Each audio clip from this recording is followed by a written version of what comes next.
One of the things that is going on now, David, and we've got 15 minutes left. I want to thank you again. And you know what's funny? You and I were talking this week via email, and I said, once again, David, we're going to run out of time. It's just the way that it does. We always do. And we've got 15 minutes left. When I first approached you about OnStellar and this new social media platform, your reaction was, it was perfect. It was like, this is exactly what we need right now. And when we started talking about this, which was a while ago, then everything unfolded with Facebook and Twitter and YouTube and this craziness with Cambridge. All of that was after the fact. Could the timing be better for a decentralized blockchain social media platform, one that you control, David, that I control, that the community controls? It's a perfect storm, isn't it? Well, obviously, Jimmy, you know more about the technical side of this because you're obviously much closer to it than me. But this is something I've been talking about for a long time. You know, we can sit and moan and complain and play the victim when we see channels of communication being denied to us. But victims don't tend to change anything because they're drowning in their own self-pity. Or you can get off your backside and you can say, okay, we got a challenge here and we are going to meet it. So the problem is that the alternative narrative in all its forms is losing the ability to communicate through system-controlled channels. So what do? We create our own. And that's why I was so pleased to hear of this development that you're talking about. And I hope there are many, many more, not least in relation to videos, because we need an alternative YouTube big time fast. This is where we need to go.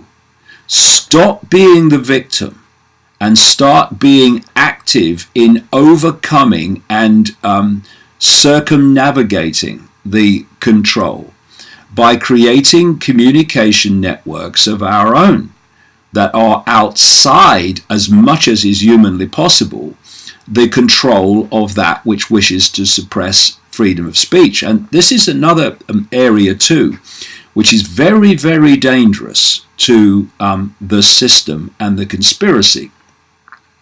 We have reached the point now where large number of people, and gathering all the time, and I know this, I know this, I have my own barometer, which is how many people stop me in the street, stop me in the cafe, stop me in the supermarket, not just in this country either, to talk about this information and to say, oh, I watch your videos, I read your books. That barometer is now, you know, it's going through the roof in terms of the numbers. So we have started to communicate, and people have started to question in numbers that are becoming highly significant. This is another reason why they are desperately and as fast as they can trying to shut down these means of communication. But there's a genie out the bottle, and it ain't going back. And this genie is now looking for the means to get more and more information that it's now become aware of and is become interested in and focused upon. And therefore, as these new platforms are created, and I do say to entrepreneurs out there, there's nothing wrong with being an entrepreneur. You can be an entrepreneur and run a grotesque corporation, or you can be an entrepreneur with entrepreneurial creativity, and you can create something that is a massive benefit to human society. So this area now is becoming a massive growth area in terms of interest, because people are looking for the means to continue to expand their knowledge of what's going on. So these new platforms have a open door audience that is just waiting to use them and to reject the system platforms that are there to scam them and to hoax them and to mislead them.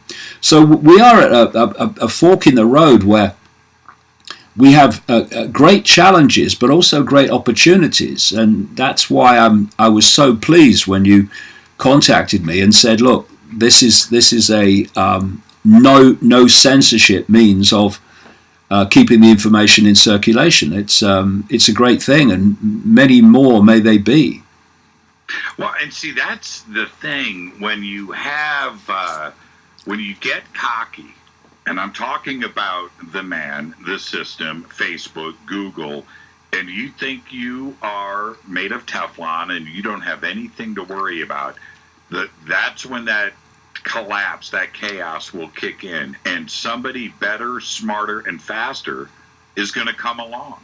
And we are doing it. We decided to take charge, and there is nothing can stop what we have started here. And I'm talking about OnStellar. This and the you know what's brilliant is the media, the advertising that Facebook and Twitter and Google are doing for us right now. It couldn't be better. We don't have to say a word. We just kick back and let's let our platform launch. But they are doing the best advertising that we could ask for or pay for. Well, that's an interesting point in relation to myself, because there are efforts, not least in Britain, but other countries too, to silence me, to have my public meetings banned. But of course, what happens when they do that is people who wouldn't otherwise ask this question say, well, hold on a minute, what's this guy saying then? And you again have these people who are promoting you while trying to silence you. And let me make this point too. These people are not smart. They're not. They appear to be, but they're not. Not in the sense of smart as is possible. And this is the reason.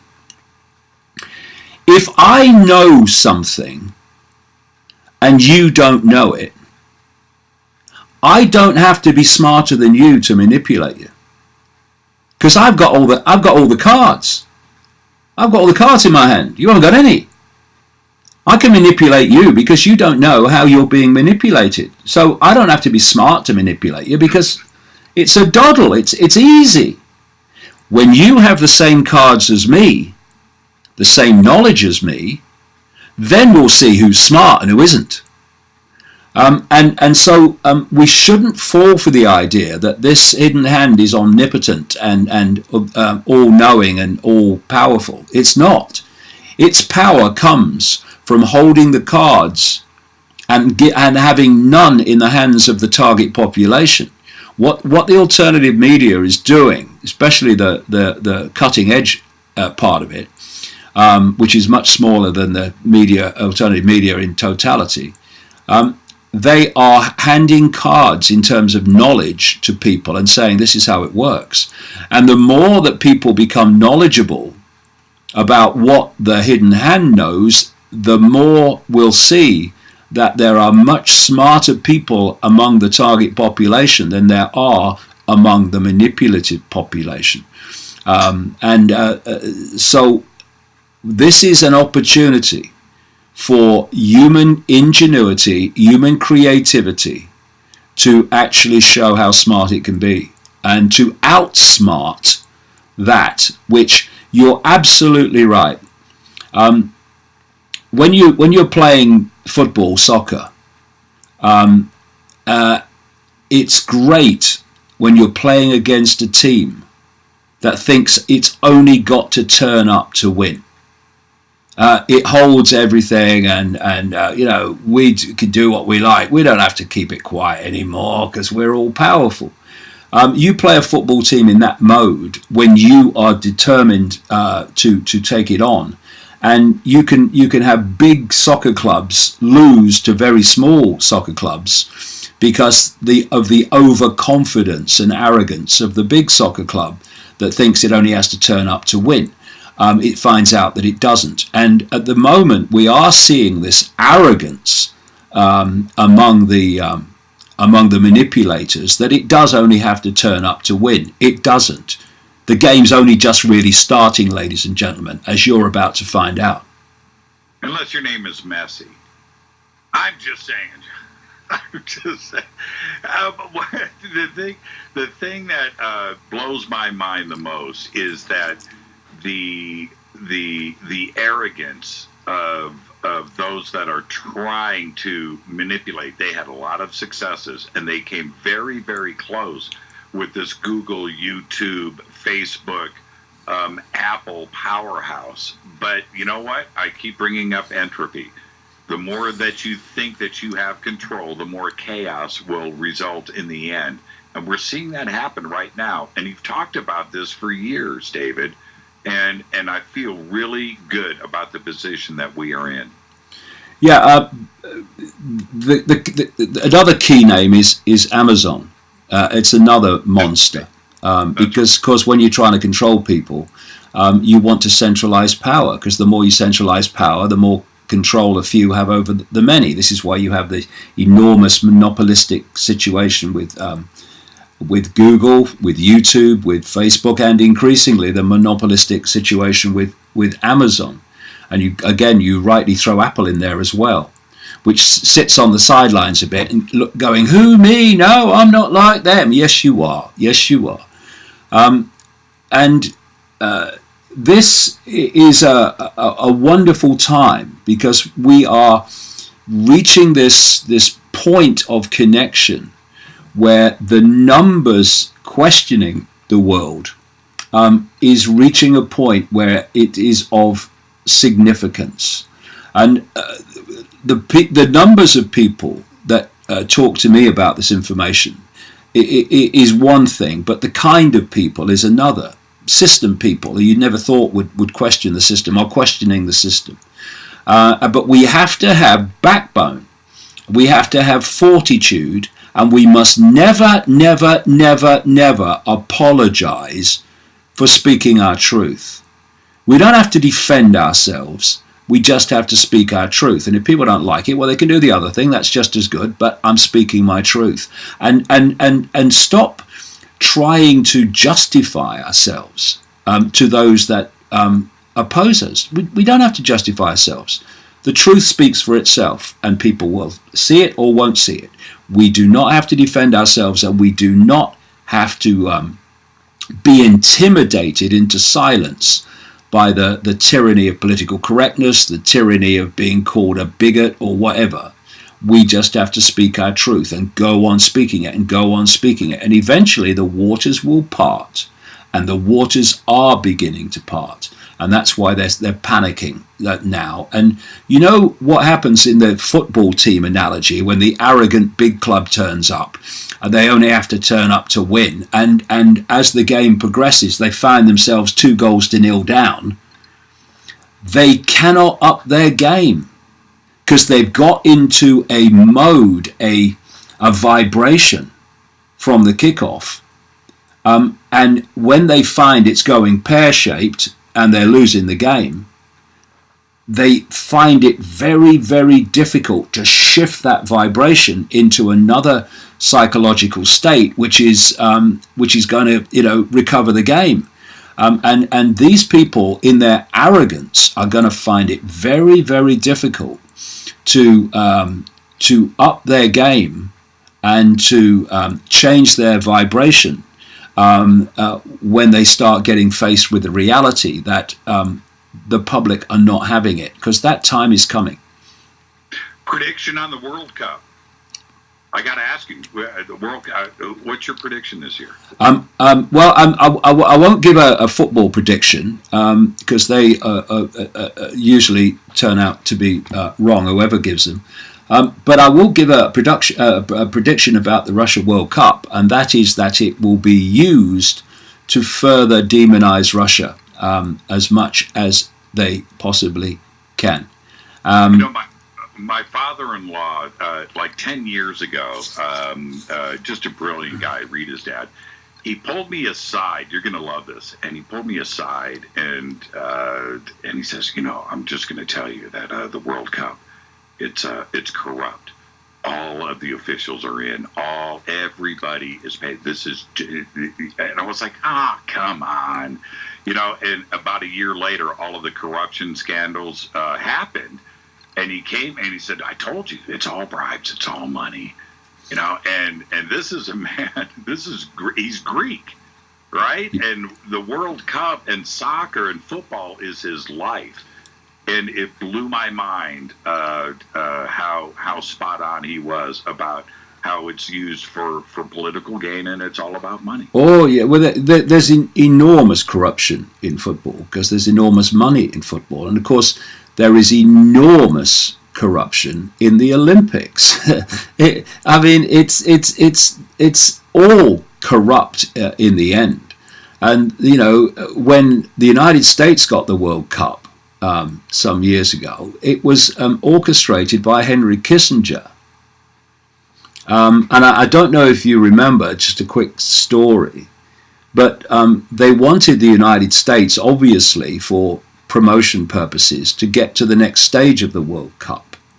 Right. And for that to happen, Colombia had to lose a particular match. And what happened is that they lost that match because of an extraordinary own goal. It's one of their defenders scored. And when that defender went home back to Colombia, he was shot dead. That's right. Right? And people said, oh no, he was shot dead because of the own goal. Well, yes, he probably was shot because of the own goal, but not because it was an own goal, but because of why the own goal was scored. So yeah, it's all corrupt. Anything that Kissinger's involved in is corrupt. If it's not corrupt, his genetic structure would immediately implode from the shock. So yeah, it's all corrupt. Of course it is. But there are obviously genuine people on the field who are trying to win the game. I want to thank you for coming on tonight, David. Are you speaking? Is the world tour continuing? Are you working on a new book? What's up next? Yeah, I'm just about to start a tour of Britain, of evening events. Nearly all the tickets at every city have gone. That's where we are, as we've just been talking about. Then there's going to be a film made of my life and work by a California company, which I'll be working on. They're coming to some of the events in this British tour, and then I'll be working with them through the summer. Then I'm going on a tour of evening events around Europe from the fall onwards, and I'm going to speak in Moscow for the first time on that. And then next year I'm going to come to America, and hopefully then this film will be released. They are talking at the moment about March next year it coming out. So yeah, it's all good. There's lots of good things happening, and we just have to keep going forward and going forward and going forward. And the waters, like I say, will part, but for sure they won't part if we stop speaking our truth and get intimidated into silence. Don't change, my friend. No chance. No chance. No chance. And give my best to Jamie. He's the best. And just thank you for everything, David. And we'll see you on Stellar in about a month. We start the testing. Thank you so much. No problem. Jamie's done a fantastic job. My other son, Gareth, singer-songwriter, works deeply with me as well. And I couldn't have two better people by my side. You got that right. Thank you so much, David. Be safe and be well. Cheers, mate. Bye. Yeah, absolutely. David Icke, everybody. Thank you so much, David. Another great conversation.